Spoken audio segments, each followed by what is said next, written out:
Delmarva Today with Don Rush. The Starbucks at South Salisbury has filed a petition to unionize. It's part of a nationwide effort to organize baristas under Starbucks Workers United.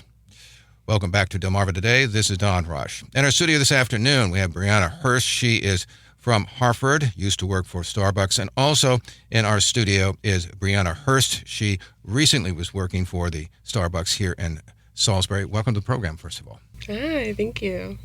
So let me ask you first, Aaliyah, give me a sense about the nationwide implication, because there are a lot of them across the country that are beginning to organize. What's going on there? Yeah, so I think now we have like over 290 stores, or just at 290 stores that have organized and that are now just waiting to bargain with Starbucks. So it's really exciting. And Salisbury came in I want to say 2 weeks ago they went public. I started working with them in the beginning of February, and it's been amazing ever since. I love it. They're so cute. So give me a sense about what is it like to work at a Starbucks? Oh, I guess it really depends on the person and the store. But for me and my particular store, the reason why I organized was really because I faced a lot of racism in my store. But also there's the conditions in terms of like hour cuts. That's the biggest thing, especially right now, nationwide. Starbucks is cutting not only partner hours, but store hours too. And everyone's kind of fed up because if without their hours, they can't get their benefits. And benefits, as we all know, are the most important part too. That's your health care, their ASU program. You have to work a minimum of 20 hours. And so if Starbucks is cutting people down to like 14, 12, people aren't going to be able to afford some of their benefits. Because one of the things that, by the way, that struck me as I was doing some research is that decades ago, fast food places, food, drink sector, they were only about 4% unionized. And now there's something like 28% that's trying to organize. What do you make of that? Because these jobs tend to have people who come and go at fairly quick pace, so that you don't have long-term people who will be in this union for a long time. Yeah, I mean, I think the growth is actually really good, and I think it's important because any labor is honestly skilled labor. And to be honest, that's kind of the reason why unions are so important, is because it's giving people the opportunity to be treated fairly, even if it's a job that has a lot of turnover. I mean, I don't think that should really matter. I think at the end of the day, everyone should be treated and is in their right to be treated with fair and dignity by their boss, management, customers, whoever. Because I'm sure that the company would say that they do treat their people fairly. They have certainly this progressive image, right? I mean, very much. Why doesn't that translate? I mean, your experience. Yeah, I mean, like, you can say you're progressive all you want, but if you have rules that are in place and you will fire someone for one thing but then discriminate against another partner for another, I mean, is it really fair? I think Starbucks does have a reputation of coming off as very progressive, and I think they did that because the times have become very aggressive. After COVID, or even during COVID, things popped up socially that a lot of people started to care about, and Starbucks had to either fall in line with that or lose huge customer clientele. So I want to talk to you, Brianna. Tell me a little bit about your own situation. What happened, and why did you decide to become involved in a union effort? Well, I used to work at UPS, which was a unionized job, so I knew all the good things that came with unions. And going to my Starbucks job, I was working both at the same time. Going to Starbucks, I would talk to my partners about the union and like all the good things that can come with being a union and creating our own. And soon after that, I was terminated, and here I am. Was there some reason? Was there a extensive reason why they? Their reasoning was for posting TikToks on social media, and I don't believe that is a reason at all, considering there's thousands of Starbucks partners who are posting TikToks, and they're not losing their jobs, so why am I losing mine? What was on the TikToks, and what? You're just dancing. Yeah, I was just dancing. You're dancing? Dancing with another partner, and okay. He also got terminated as well. So what was it like for you working at Starbucks, particularly in comparison to you talking about how you worked at UPS? Yes. Working at Starbucks, I agree with. I'm really big on environment and partners. So I feel like as long as everyone is, treating everyone, fairly, then and everyone's doing their job, it is a great place to work at. I love Starbucks, but it is hard now that they are cutting hours and taking away a lot of benefits from people, and it becomes to where it's hard to work for a store that's not giving you the money that you need to afford things on the outside world. Is there a situation where Starbucks is under pressure in terms of a decline in people demanding their product? I mean, has there been a fall off at all to cause them to say, "Oh, we got to cut back," and just in general? You mean like customers? Yeah, Like, I mean, it's if you don't get enough customers, and so you lay people off, right? I don't. Or are you really aware of know. it at all? Yeah, I would say I'm not aware of it. I'm probably not the person to ask for that, but um, I don't think that's ever really been a Starbucks issue. I mean, Starbucks now, most of them are opening drive-throughs because of how many customers they have. And during COVID, it became the McDonaldization, right, of Starbucks to open drive-throughs because people want things fast and they weren't able to get out of their cars, and some people still had to go to work. So obviously, they still wanted their coffee if they were going to go to work. They just couldn't go into the stores, and a lot of stores were shut down. Their cafes inside, so all they had was drive-through. So I think like even in Maryland, there's only a couple stores now that are only drive-through, or only cafe, but most of them have turned into drive-throughs, and they're opening more Starbucks now too. So that so it has really moved. In your sense, is it moved to this drive by as opposed to sitting and having coffee, as it were? And Oh yeah, I I think mean, everything's super fast now. But Starbucks for sure, it's not where people come in and they sit and dine. Like people still do that, but I think most of the culture, because drive-throughs is a thing, is to get things fast and expect it fast. But it's hard to get your coffee fast when you only have three people working the floor, right? Like, what do people expect? But a lot of customers, I think, are in line with us in terms of getting their coffee at a good rate, and they recognize that we're understaffed, and they're annoyed about it too. Um, it's just a matter of will Starbucks listen? now I also understand that you're not encouraging people to boycott Starbucks. No, yes, no. I mean, why would I encourage someone to boycott the thing that's giving people the funds? Like, you don't go to Starbucks, and none of these baristas get hours. And we're not saying they don't hate their job. Like Brianna just said, she loves Starbucks. They just want better working conditions, and I think that's fair. By the way, I was going to ask you. So can people come in and they have all kinds of like different orders of like whether they want half milk? What I mean, how does one deal with that? I mean, it's a fairly fast clip that you guys got to handle there. Me personally, I actually enjoy making like every drink. When customers come in and bring a complicated drink, I get excited because I want to make it the best that I can for them and surprise them with this beautiful drink. So it does get a little overwhelming sometimes, especially if you are understaffed. But for the most part, it is so fun to make their drinks. I enjoy it every second. I definitely think barring was my favorite part. It was. I loved to bar. It was cool. I don't know, you can be really creative, and like most people that have been there for like ever, seniors, they've learned a lot of like milk art, like foam art, and then they'll teach you, and then you learn it, and you're like, oh, okay, this is cool. Like I did something kind of fun. So there are fun aspects of making drinks, but yeah, it can get hectic. So how have the customers been? I'm getting a sense, particularly since you've left, but reacting to this effort to unionize, and did they talk about it at all? Or what? I did post it to the community on Nextdoor. It's an app for anyone nearby in the community. And a lot of the customers are for it. They're happy to see that we are finally doing something right for our employees and just for the working industry in general. So that's why I'm like so excited to get this done. And I think a lot of customers are slightly unaware, because out of 290 stores out of the like, what is it, 5,000 that are around, 5,000 plus, I think it's a movement and it's growing, and we're scaling at a good pace, but more stores that pop up, the more customers will know what's going on. But it's not just Starbucks. I mean, Amazon's going through the same thing, Apple too. So I think people are aware of what a union is and that people are demanding, better treatment. By the way, do you make any distinction between what they call you as partners as opposed to being an employee? So they call us partners because we all get shares of the company. Okay. So when you get in, you get what's called like a beanstalk, basically, and so it's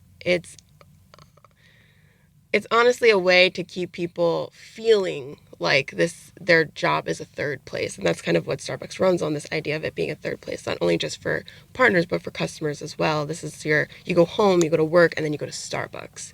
And employees too, you have the idea of a partner is that you make decisions in your store.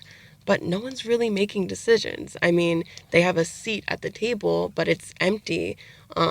Up in headquarters, and the seat's supposed to resemble the partners that are in the stores, but because it's empty, no one's really talking, and then they're not really listening to us. And if you're going to call us partners, then you might as well actually treat us like them. When you say the seat is empty, what do you mean? Is there supposed to be a representative, or there are no representatives? They keep the seat open as a metaphor for the idea that partners are there, but no one's ever in that seat. So what we ask is put someone in that seat. And this is an official position? I mean, official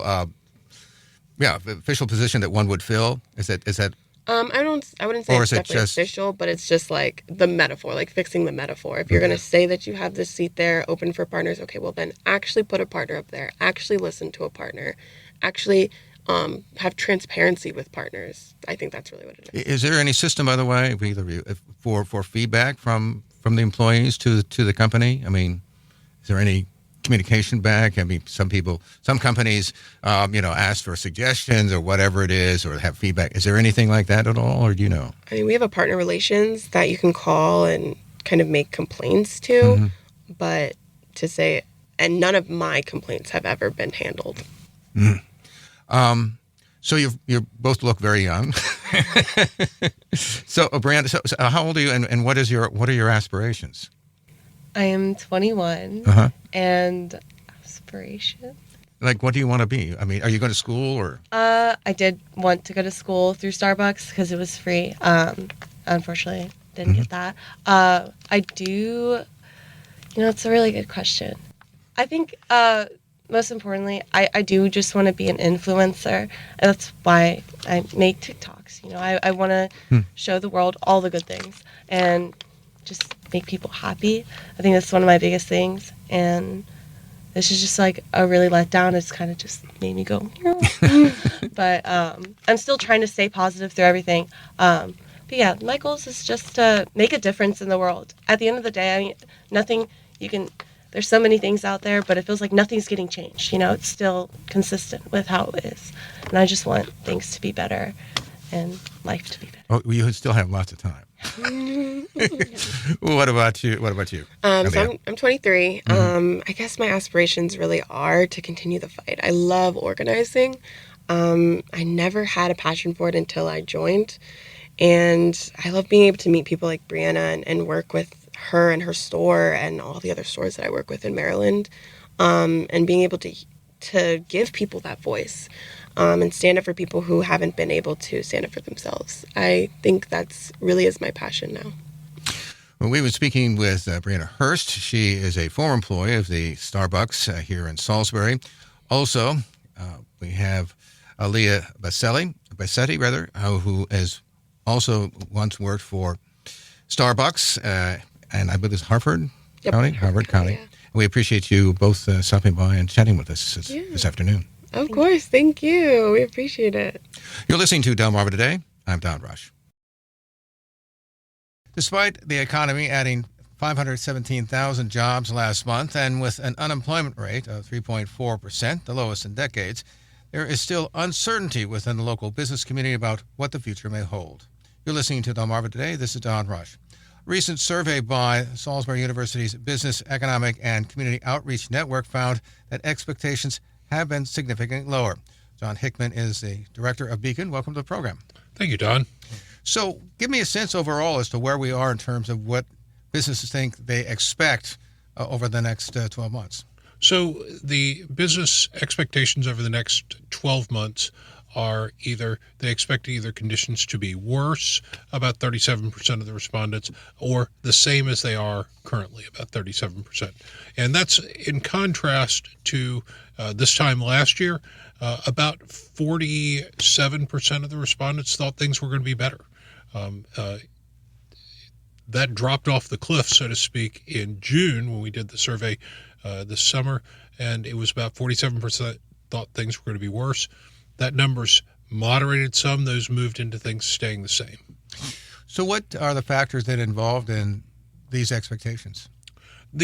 So cost overall is the biggest factor. So whether it be the cost of labor, the cost of supplies, inflation in general, the cost of borrowing, so the cost of financing, things are driving people to be concerned. But I think the greatest thing is people look at overall inflation, and there's a concern of how that's going to impact consumer spending in their specific industries.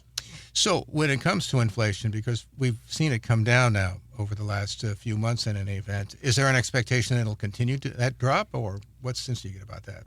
I think people are really uncertain. There's a concern. Fuel prices have come down, but still relative to a year ago, fuel prices are higher. Utilities higher than they were a year ago, and labor cost is one of those what you think of as a sticky cost. So once wages go up, there's very few opportunities where the same position is going to hire and lower. Maybe if you're hiring, so one of the things we may see in the coming half of year may be that overall wage inflation is down, but that wage rate is still staying up there. Because we have a number of states across the country, for that matter, even I think here in Maryland, where there's a push to raise the minimum wage, right, to maybe $15 an hour, right.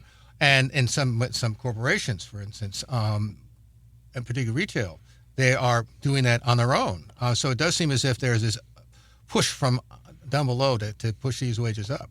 Right. Well, so the factor of that is we just talked about low unemployment numbers. So if there's a smaller pool of people looking for jobs, there's a few things you can do to try to attract them.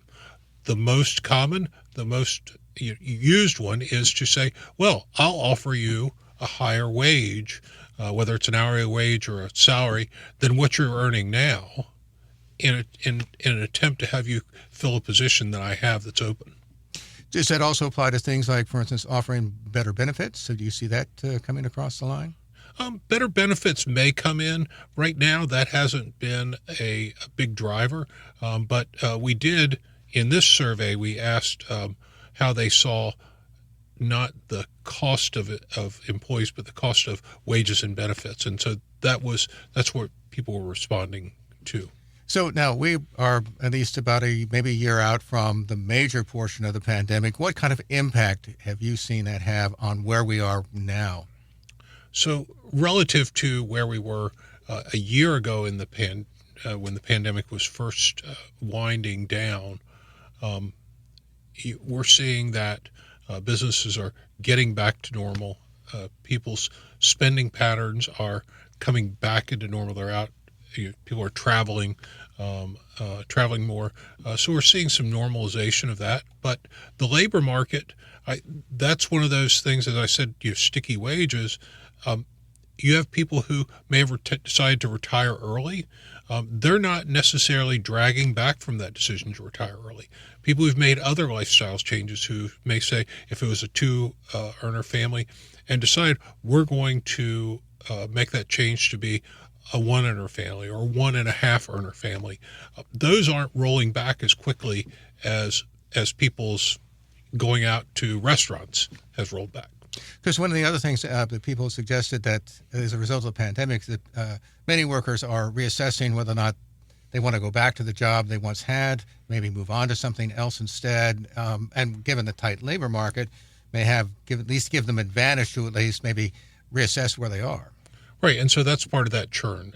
And where it's most pronounced, and this is where hiring is finally starting to catch up, was people who were in service jobs. They may have decided, well, I'm not sure I want to go back to that stress. They're starting to re-enter those markets, but there was a long delay in the service industry jobs. The other dimension, by the way, to the pandemic has been remote working conditions. That is, that people mainly working from home. Do we see people going now back into offices, or has there been some shift away from that, at least for some workers? What are you seeing? So in our survey, we asked that. It was a question we asked this year that did your company during the pandemic or until now institute remote work as part of their operations?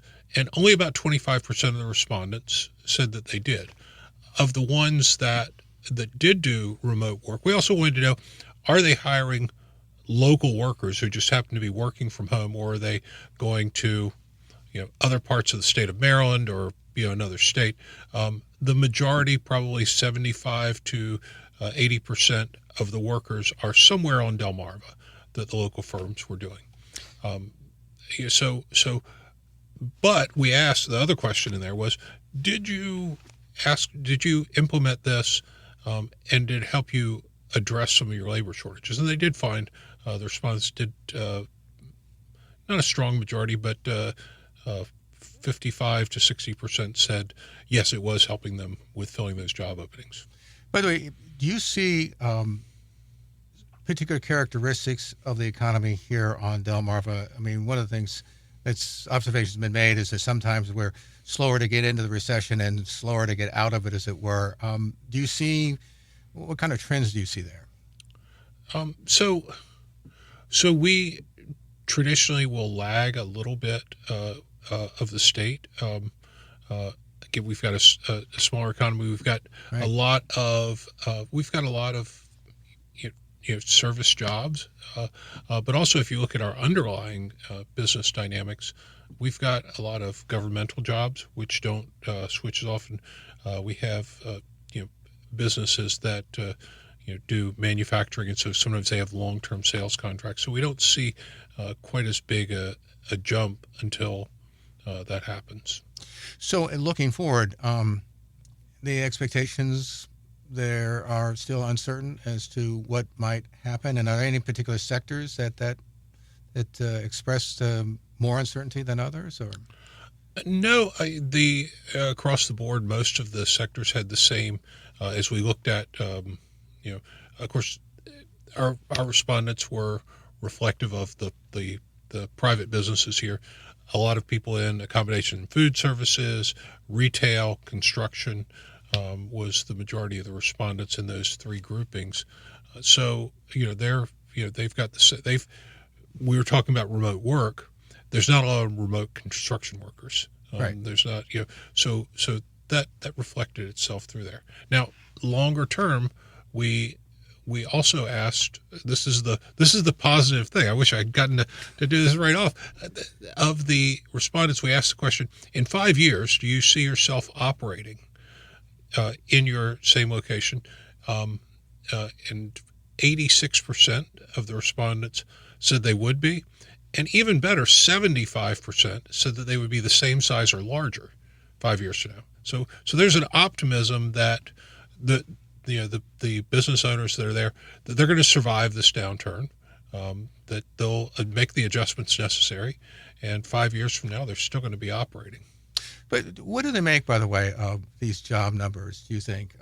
We had some phenomenal job numbers. Obviously, the Biden administration certainly touted them, and the last figure is certainly astounding. But we've had a fairly rapid growth. Obviously, we're coming out of that pandemic, but these seem to be awfully large numbers. So, yeah, but there's a lot of job openings. Mm-hmm. So you have firms, anyone who, I use the example, anyone who's been to a restaurant in the last year has seen that their server is very hairy. They're serving more tables than they might have. If you go into retail establishments, you may notice that there's fewer people helping you find your product on this floor. So businesses are still recovering to bring back to the level that they might want to be staffed at. Is there any reaction to the kinds of things that we're now seeing go on in Washington? Obviously, we have this great debate over the debt ceiling, whether that's going to happen or not. Probably not, but nonetheless, it does create a lot of uncertainty. Fights over the budget, that kind of thing, sort of certain dysfunctional quality, I think, about Washington. Concerns about that at all? That didn't come up in our survey, and we have an open question. There wasn't any questions about that. Now, the question on the debt ceiling, that wasn't an issue in December when we conducted this, but you do see concerns in the respondents on issues of the cost of borrowing. So if the issue of the debt ceiling drives up interest rates, or for borrowers, it's one of the concerns businesses have had already. Well, what do they make of, say, the Fed that seems to be inching up in order to deal with inflation? We'll see how long that lasts. I mean, we didn't ask that question. Yeah, So again, the Fed's pushing those rates. Now, this is where I think we said the business is looking that things are going to be the same. Or we asked the question about a recession. Mm-hmm. So the largest number of people said that they think that the country's going into a recession. But if you combined the numbers of people who responded that the economy is going to be slowly growing or stagnant, that's actually higher than recession. That's where the Fed's targeting. The Fed's saying we want what's called a soft landing, right? Which means the economy doesn't stop growing, but it's not on a growth spurt that we've seen. So we're finally. So do you get a sense then that businesses are somewhat optimistic, at least, as going into the next year? Going into the next year, I think that they're concerned and there's some pessimism. If you look past the next year, I think is when you see businesses probably expanding their optimism. The concern, again, those costs that businesses are incurring, they see their same customers. So, for example, if you're in the hospitality industry and you're used to your customers coming in for a 7-day vacation, if their fuel oil spending this winter is up, or their electricity or their cost for food has gone up, they say, well, we're going to cut back to a 5-day vacation. Or when we go on vacation, we're going to eat out less often. So those are concerns that come in through the hospitality industry. Same thing in the retail industry. If people are spending more in one place, they may decide, well, we're not going to buy a new sofa. And tourism, I assume the same way. They expect maybe a downturn. What sense do you get about that? I think tourism is in general looking at something being similar to what they've had in the last year. But again, that caution, that concern that businesses have looking forward is, okay, we're not saying that we're going to blow the doors out next year. We've been with John Hickman. He is director of Salisbury University's Business, Economic, and Community Outreach Network. Appreciate you stopping by and chatting with us. All right. Thank you, Don. I appreciate it. You're listening to Delmarva Today. This is Don Rush.